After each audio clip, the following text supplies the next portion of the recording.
What's up, guys? Nick No K. Fuck, that's hot. Oh.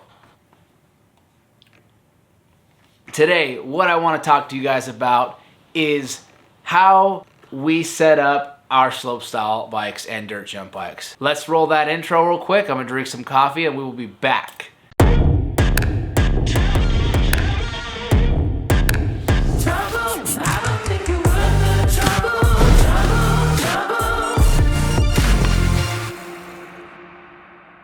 Sorry guys that it's been 2 weeks since I've posted a video. Last week with Thanksgiving and editing a wedding and all this stuff, I just couldn't put out a video.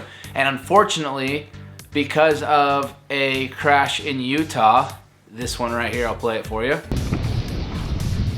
Oh!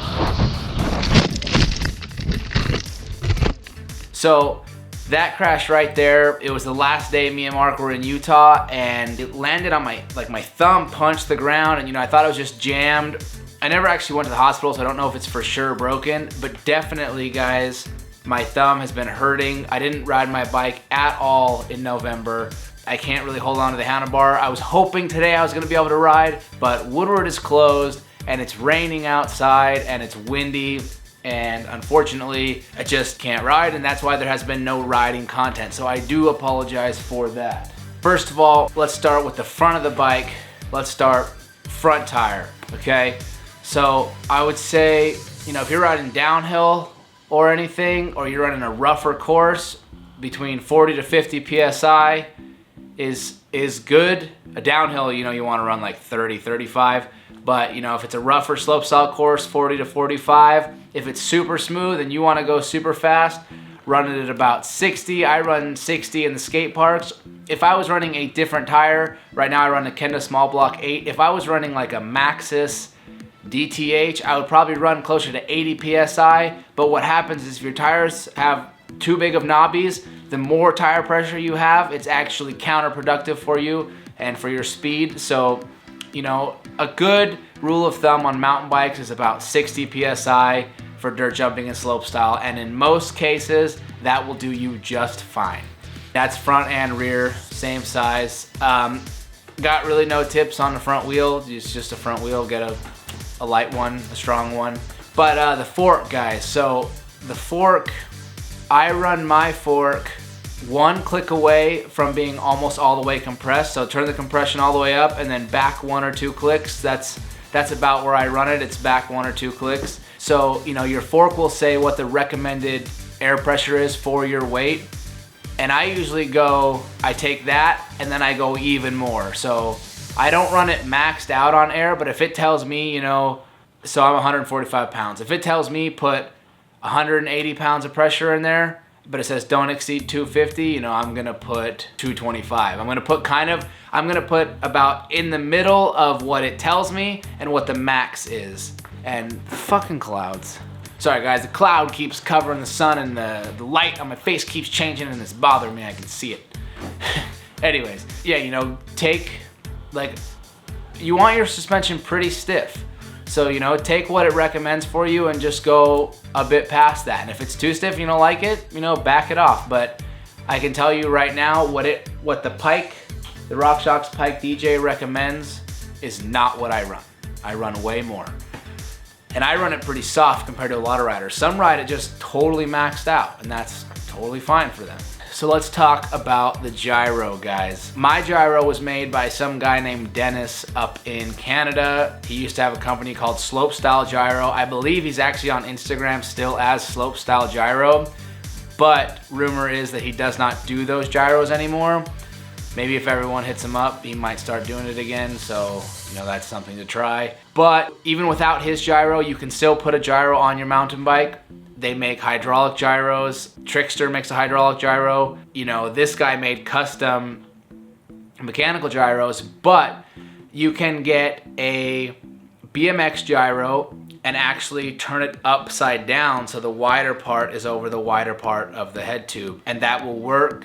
And with a BMX gyro, all you do is you run the dual cables, the split, into the top of the gyro cable, and then you run you can run the Odyssey one that goes all the way down. And if you're running a mechanical gyro on a mountain bike, you want to use a BMX lever and a road disc brake caliper, not a mountain bike disc brake caliper. The reason is a BMX lever has a different pull ratio than a mountain bike caliper. So what'll happen is your lever will want to pull all the way all the time. Whereas if you get a road caliper, the ratio is closer. So you can actually get that really nice tight brake feel. So road caliper, BMX lever, Odyssey cables in between, and that'll help you out. And oh, the ever infamous crank stopper. Okay, crank stopper, obviously to stop your crank from spinning when you're doing tricks. Some people run them very tight. I run mine not so tight. I couldn't do a crank flip with mine, but I also don't like it so tight to where when I go up a quarter pipe or something, my feet don't move. Your feet are supposed to move. The pedals are supposed to move when you go up ramps, otherwise it feels really weird. There's lots of ways to do a crank stopper, guys. On a BMX bike, if you've got a 3-piece crank, you can actually put inside, like right outside the bearing, inside the first spacer, you can actually put a piece of a tire with a hole in it for the spindle. Tighten everything together, and the tighter you tighten your cranks, the less they're gonna spin. And it's a very simple way. You are going to have to repeatedly tighten your cranks because it won't ever get fully tight. So your cranks will come loose, you just gotta kind of tighten it every now and then. Now for mountain bikes, if you have like a steel frame, like a chromoly frame, you're probably gonna still be able to do it that way with a 3-piece crank. Running mountain bike cranks, you actually have to do, I took a rubber plumbing O-ring, like this big rubber O-ring from the hardware store, cut out the inside so it was just this rubber circle, and I slid it over my crank arm, and it's over my crank arm and my bottom bracket at the same time. And then there's a hose clamp. Took a hose clamp and squeezed it on, and then you just tighten it. And the tighter I make that hose clamp, the tighter my cranks are. So I don't run it too tight, that way I have some spin. But this is a good way, like this is the most ideal way of making a crank stopper because it doesn't ruin your bearings. It's actually just your crank arm has friction when it's touching that instead of hurting your bearings.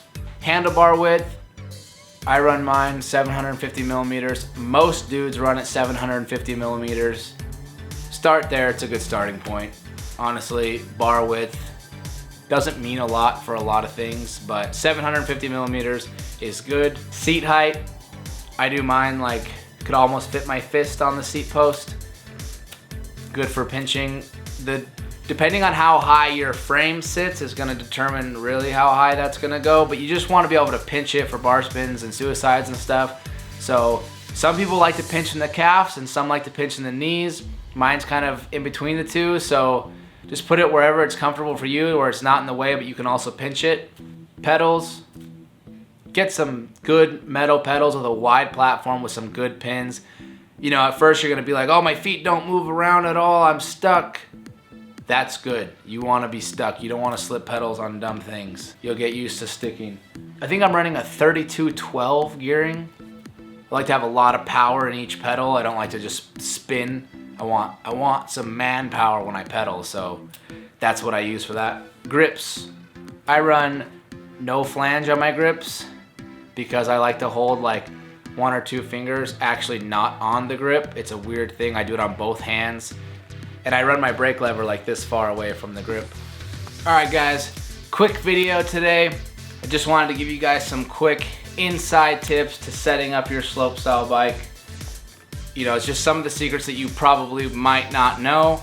Anyways, if you have any questions, please drop them in the comments. The Utah video with Mark, so Mark's Utah video, his edit that we made, will be out this weekend. So make sure to go to his channel and watch that. Tell us what you think of it.